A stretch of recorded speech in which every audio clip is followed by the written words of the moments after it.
Hello aspirants, looking at current affairs for 21st Jan. The news items that have been picked up from the Hindu are these 15. We'll look at them in detail. The first one, ordinance to clear path for holding Jallikattu. So the Tamil Nadu government, that is the governor, has promulgated an ordinance. So an ordinance is promulgated during those times when the legislature is not in session. So when the government wants to make a law on some urgent matter, then the ordinance route is generally sought. Though it is misused is another matter. So presently for anything, it of course bypasses the legislature, but it's a temporary provision. Means after the parliament has come into session, or at the state level it is the state legislative assembly which has come into session, then after that within 3 weeks it has to look into the ordinance, and if it can reject it, if it's rejected, the ordinance dies at that moment, and if it does not take any action, then it continues for 3 weeks after the session has been initiated. And within these 3 weeks, after this 3 weeks also, the legislature has all the right and that to make it into a law by passing it. So that is what is the ordinance all about.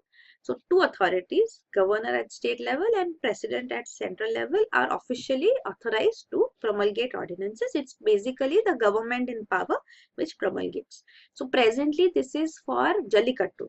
So Jallikattu is a sport which is exempted from the Prevention of Cruelty to Animals Act.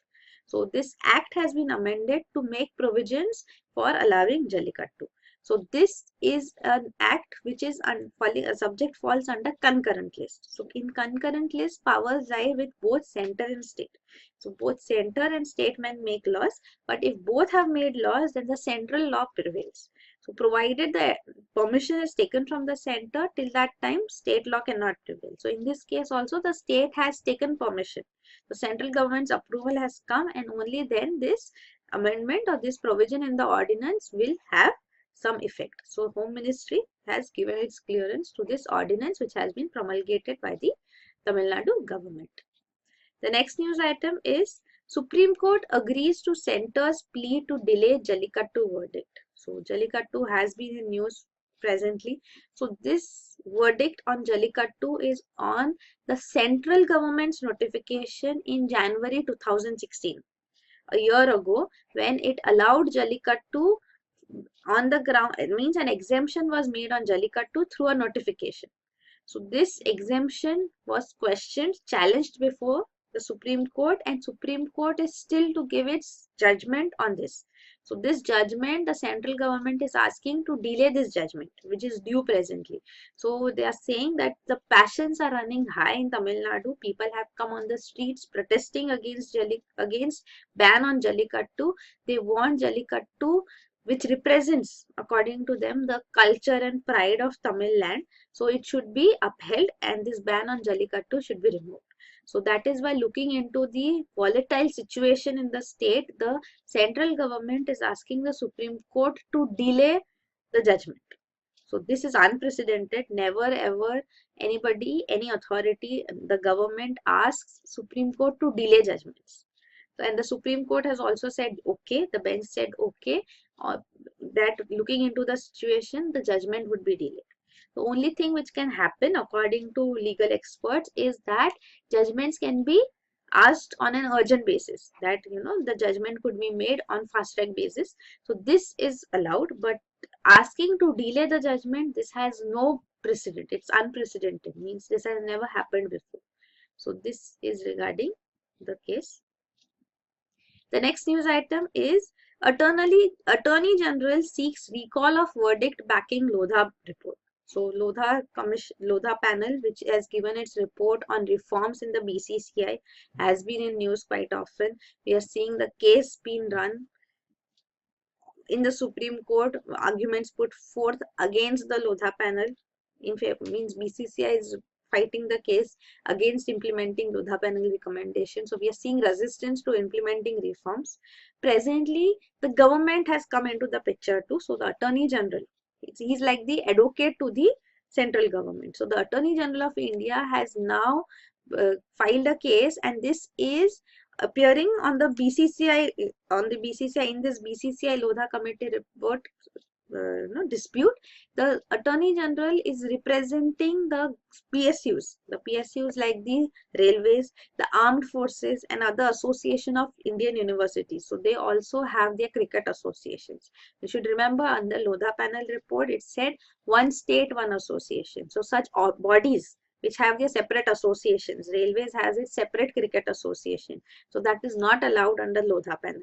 So that is why on the basis of this, the Attorney General has also jumped into the case, and he says, it said he is representing the Railways, Armed Forces and Association of Indian Universities, and it is asking that how these authorities who have been great contributors to Indian cricket and cricketers, they will be adversely affected because the membership pattern is now one state, one vote at the BCCI level. Means each state association in BCCI would get one vote, and these associations, they would not get any voting power. So that is being questioned. It also questions that how Lodha committee has got the authority to interfere in the internal affairs of a private society, because BCCI is a private body. It's a society registered under Societies Registration Act. So what is the jurisdiction of the Supreme Court asking for reforms in the BCCI, a private body as such?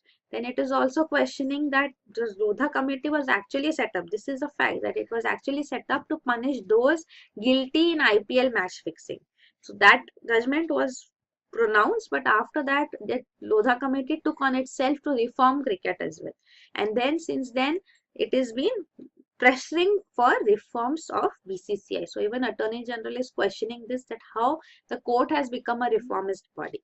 So this is a new angle to the BCCI Lodha panel dispute which has come forth now. So the Attorney General is also questioning the disqualification of ministers and government servants from becoming office bearers of the BCCI. So this is another recommendation of the Lodha panel. So he's questioning what is the logic behind this disqualification. The next news item is why public land for places of worship, asks Supreme Court. So Supreme Court is questioning that government in India is secular. Then how is it justified that the government gives away acres of public land for construction of religious places, be it temple, mosque, church, gurudwara, synagogue, anything? Why is public land being provided for this purpose? What is the logic behind this is being questioned by the Supreme Court. So this is a case in which in Chennai, land was provided to a Muslim association for construction of mosque. So that was government land provided. So in this background, the Supreme Court is putting forth this question. It's also referring to the 1994 SR Bommai case, in which the Supreme Court had held that Constitution prevents the state from either identifying itself or favoring any particular religion, religious sect or denomination. So then how is the government justifying such actions in which different religions are favored as such? The next news item is Rolls-Royce hired defense brokers. So Rolls-Royce, which is a UK-based engineering company, it had engaged middlemen, brokers, for making the defense contracts in India in its favor, so that contracts come to it only. So it had bribed. There was also cases of it being bribing Indian IT income tax officers, and on their raids and arrests too, their people who were arrested were sought to be released. So such corrupt activities were indulged in by Rolls-Royce in India between 2005 to 2009. All this has come out through an investigation, a case which has been fought in London. So in that, it has been claimed that Rolls-Royce indulged in corruption in India, China, Malaysia, and all these countries. In India, there are two major defense deals which are being questioned. So one is Hawk, Advanced Jet Trainer Aircraft for the Indian Air Force. Another one is Pegasus engines for the Navy's Sea Harrier aircraft. So these two were the major deals with Rolls-Royce in India, and they are alleged to be involving illegal kickbacks. Kickbacks are bribe money which is being paid to make the deal or contract which is issued by the country to come in its favor. So this is been coming out, the details are coming out in the case going on in the London court. So you can see these are the countries where corrupt practices were indulged in by Rolls-Royce, and it has also agreed to pay a fine of $809 million for these corrupt activities. These are Asian countries, South American, Brazil, Russia, Nigeria, even an African country, Malaysia. So these are the countries where Rolls-Royce indulged in corruption, and to which it has also paid fine. The next news item is RBI work to cut online transaction costs. So this is regarding the RBI officials answering in the Public Accounts Committee of the Parliament. So this had been in news a lot, and the RBI governor would also come before the Public Accounts Committee, but nothing great has come out of this. It has only been said by the RBI governor that demonetization would have positive impact on the economy in the long run. So this has been asserted too. No new details, facts have come forth. So no sensationalization actually took place in the revelations here. The next news item is CBI chief appointment. Supreme Court rejects plea. So this was in news that CBI director has been appointed. That is, Delhi Police Commissioner Alok Kumar Verma has now been appointed as CBI director. This appointment has been done by a high-powered committee comprising of the Prime Minister, the Chief Justice of India, and the leader of the opposition. So these three members together selected Alok Kumar Verma as the new CBI director. Now a petition has been filed before the Supreme Court asking for how this appointment took place. So the Supreme Court has rejected this plea, saying that it will not direct the center to place before it the minutes of the meeting which took place and how the decision came upon. So it says it is not within the purview of the writ petition that you can make such details available. So CBI, you should know, it is the Intelligence and Security Service Authority of India, and it comes under Ministry of Personnel, right? So which is generally directly under the Prime Minister. The next news item is Air Pollution Action Plan comes into force. So this is regarding the Air Pollution Action Plan in Delhi. So this has been come forth after the plan which was notified by the Union Environment and Forest Ministry. So the central government has notified the Central Action Plan, and the Environment Pollution Prevention and Control Authority is the implementing agency for this plan. So this plan was put forth before the Supreme Court too in November 2016, and it covers the entire Delhi and the NCR region. So what is this? A graded action plan. So this is graded action plan for pollution control. So this for controlling specifically the particulate matter pollution. So this particulate matter PM10 and PM2.5 are particularly regulated. So these go into the nostrils and into the trachea and then settle down in the lungs. The smaller the particles, like this is micrometers. So 10 micrometers or less in average diameter, and 2.5 particulate matter is 2.5 micrometers or less in diameter. So the smaller the particles, the more deep rooted they can settle themselves and cause sufferings in respiration. So it results in respiratory infections. Also lung tissues can be damaged due to them. So for this, the graded action plan, the graded response action plan has been put into effect for Delhi and the NCR region, the National Capital Region at Delhi and its adjoining region. So this graded response means response would be graded at various levels. So depending on how the condition is, the response would be decided. So this is as per the air quality index. So in the past 48 hours, air quality index will be observed, and based on it, these actions would be put into effect. So this is the action which we have done quite often now.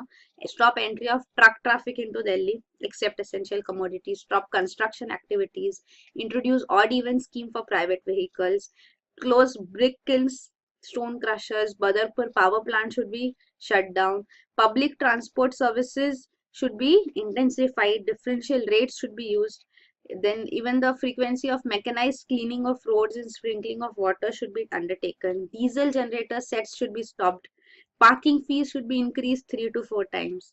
So all such provisions would be coming into effect. So this is graded response action plan. The next news item is Not all information can be disclosed under RTI Act. So this was a meeting which took place in Kerala discussing the Right to Information Act, where the Chief Minister of Kerala asserted that not all cabinet decisions can be disclosed to the public before its implementation. So cabinet has decided something. Something once decided, still it should not be put into public domain, because all decisions cannot be put in public domain before the implementation. It can be harmful for its effectiveness. So this is the point put forth at this RTI discussion. So he points out that people who misuse RTI for their personal interest should be identified, and provisions should be there to take action against them. He also says that he praises RTI that it can be used to clean up the administration and complement government's efforts in the same. He also talks of introducing details about the act in school curriculum. So the software can be created. So school curriculum will help in students getting knowledge about the RTI Act and it being more utilized. And also he says about creating a software that links departments with the Information Commissioner. So Information Commission, Central Information Commission and State Information Commission are the topmost authorities to which the appellate can go. So we'll see that structure too. But the need for RTI is right to information. So you can fill up a form and ask for information from the government. So this promotes openness, transparency, accountability. It reduces corruption. It prevents administrative arbitrariness. It makes citizens part of the decision making. It makes administration responsive. So of course there is huge amount of benefit which is coming with the RTI Act. So RTI Act has been implemented, the Right to Information Act in 2005, and it is putting into effect the two fundamental rights, right to freedom of speech and expression under Article 19(1)(a) and Article 21, right to life and liberty. So for a decent life and to live with liberty, you have a right to information also. So that is there. What you can seek under right to information, you can inspect works, documents, records, you can take notes, certified copies of documents, you can take certified samples of material. So you can take xeroxes of all information which is put in the public domain. You can take them in any form, printouts, disk, floppy, tapes, video cassettes, any electric mode which you want. So this is allowed. Then this is regarding how the procedure is. So you have to pay 10 rupee fee, which is also exempted for scheduled castes as such, scheduled caste and scheduled tribes. So with this payment, you have to fill up the requirements, and then the right to information can be sought from the government. If it goes to an authority who is not having that information which you're demanding, it's the authority to whom you put in the petition, right to information application, will send that application to the correct authority. So that is there. You should get information within 30 days. And if you don't get any information, then a fine is imposed, penalty is imposed on the authority who is designated to provide this information. So this is there within 30 days. In some cases, matter of life and liberty, even the information should come within 48 hours. So that provision is also there. So this is there. There are of course some exemptions to provisions which cannot be put in public domain and cannot be replied through the Right to Information Act. So if it's that provision is also there. Then about the Information Commission, there's a Central Information Commission, and there are even within the Central Information Commission, there is one headed by Central Information Commissioner and not more than 10 Information Commissioners. They all are appointed by the President of India. So this is there. So they will receive complaints with respect to anything coming from the State Information Commission. So at the State Information Commission level 2, you have these same authorities who will get appeals on all cases where information, any grievance with respect to information provided. So there are public information officers in each organization. So these will be the ones who will be the nodal authority to implement the Right to Information Act, to respond to all RTI applications which come in their organization. So powers and functions of information commissions is listed here. So these information commissions at both central and state level will receive and inquire into complaints from any person.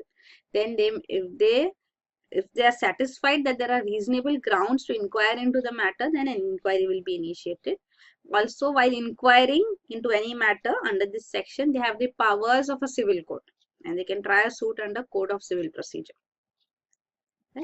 Then the next news item is India steps up submarine induction as Chinese presence grows in the region.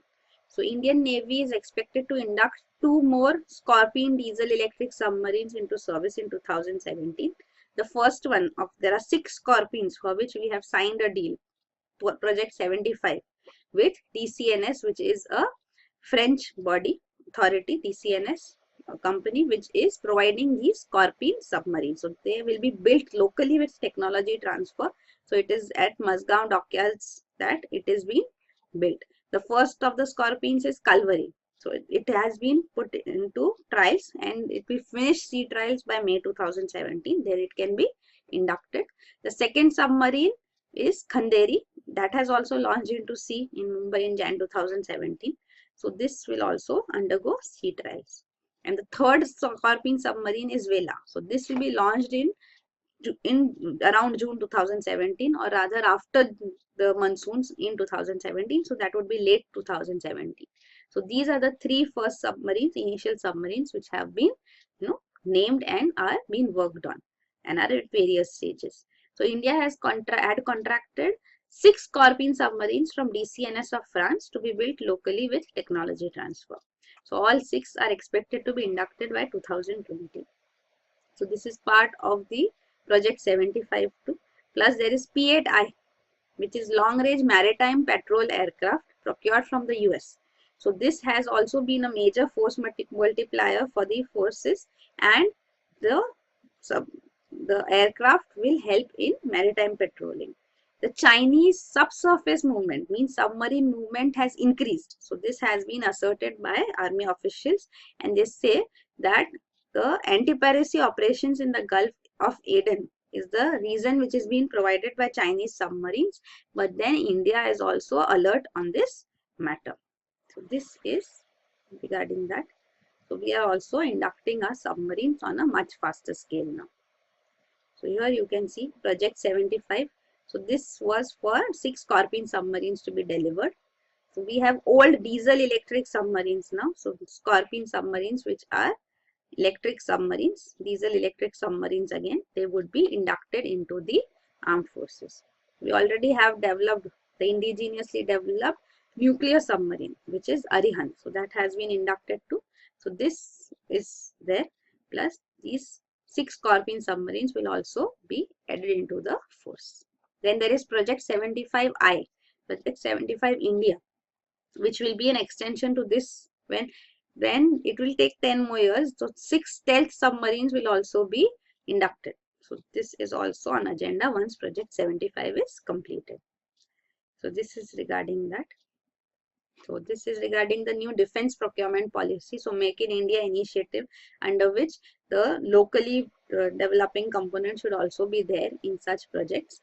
So this is there. The government will fund 80% of developmental costs in high risk categories and 100% if micro, small and medium enterprises are involved. So this is as part of the new defense procurement policy, where we are also promoting Make in India. We are also bringing in transparency and cutting red tapeism. So even the blacklisted norms which are there, so blacklisting norms have also been relaxed, so that wherever operational requirement is there, means a company has been blacklisted under the a defense equipment providing company, and but we have already have contracts with it, and the commodities or the instruments provided by it, the ammunition whatever provided by it is in use. So now if the repairs are required, any spare is required, so if the company is blacklisted, then it becomes difficult for the government. So that's why some easing of norms are provided for this purpose. The next news item is draft steel policy to enable rupees 10 lakh crore investment. So the central government is planning to put forth a national steel policy for 2017.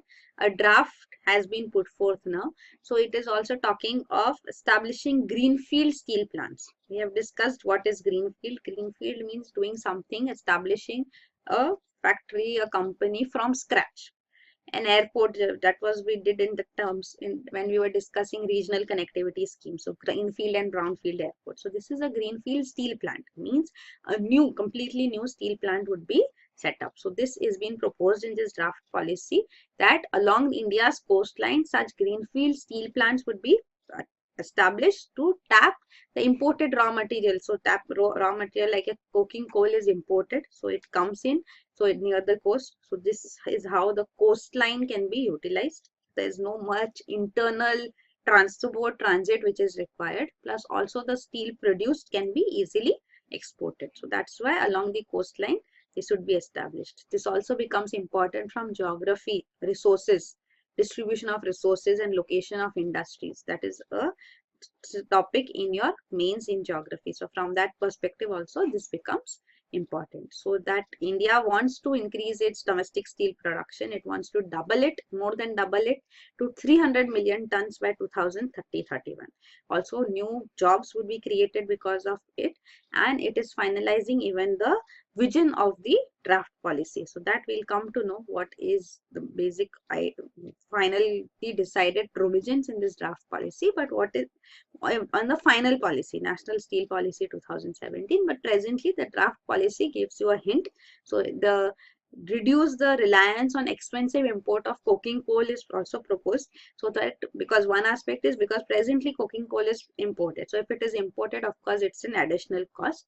So that is there. Greenfield steel plants would be along the coastline to tap this. Plus also we should work towards reducing this reliance on imported coking coal. So gas based steel plants can be established, or even electric furnaces can be established to reduce this dependency. Also it says that Sagarmala project, which is regarding the establishment of ports along the coastline in India, so that can be merged, integrated with the proposal for greenfield steel plants.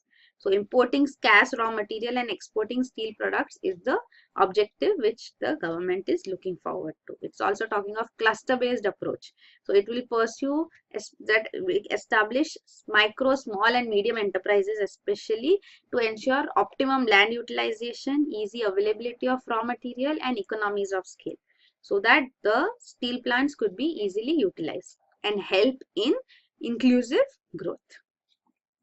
This is regarding the Sagarmala project. So you can see the coastline ports which are proposed to be part of this. So these are major ports in India.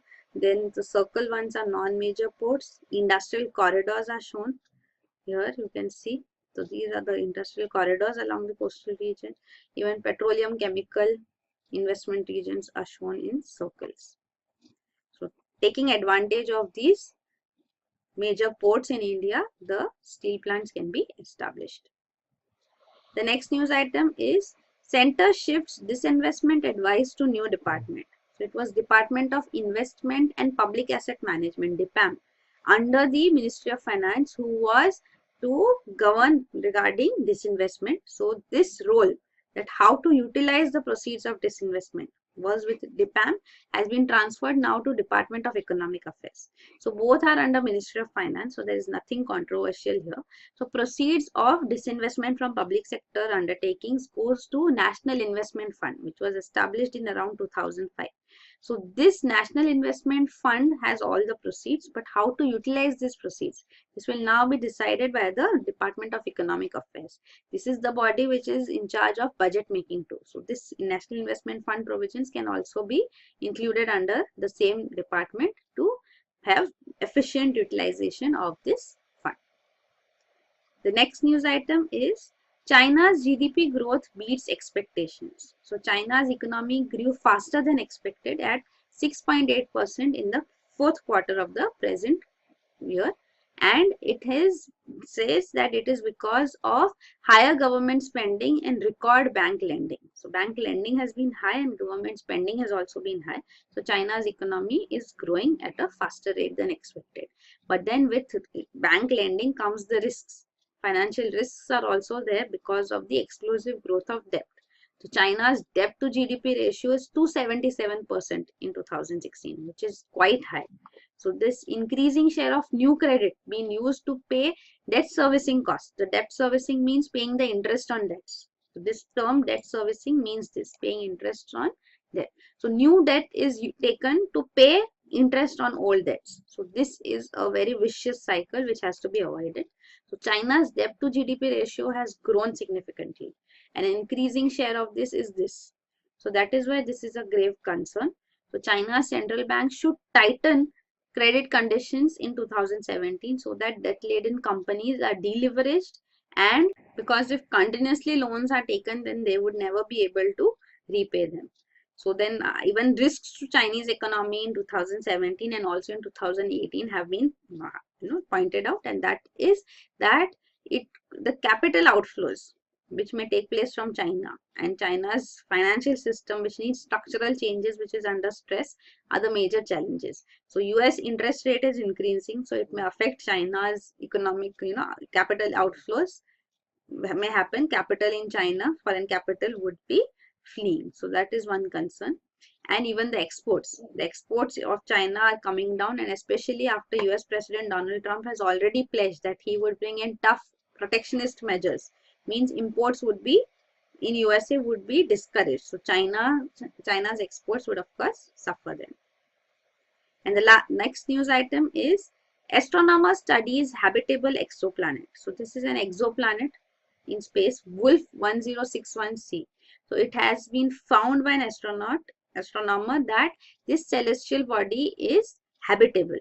So but then unlike Earth, its climate changes drastically because the orbit, there are much faster changes because its orbit changes at a much faster rate. So the Earth's orbit changes very slightly. There are slow variations in the orbit around the Earth, how the orbit is located.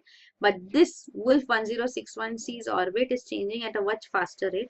So that means climate could become chaotic in a short span of time too. The last news item is scientists simulate Mars mission. So 6 scientists have entered a dome in Hawaii, in a remote volcano in Hawaii, where they will spend 8 months in isolation to simulate life for astronauts traveling to Mars. So this is what NASA plans to do ahead, that it will send astronauts to Mars. So this experiment on the Earth on a remote volcano in Hawaii, this is making NASA understand human behavior and performance during long space missions. So it's a 1,200 square feet dome which is located in an abandoned quarry 8,200 feet above sea level on the volcano, Mauna Loa volcano, the famous volcano on Hawaii's Big Island. So they will have no contact with outside world for 8 months, and they would also be communicating with the mission control teams, but that would also be time delayed. That is a 20-minute travel time for radio waves which take place between Earth and Mars. So this is part of the NASA funded mission Hawaii Space Exploration Analog and Simulation, High Seas. So such experiments have been taking place quite often now. So this is the 5th of its kind, which is intended to create guidelines for journeys to Mars.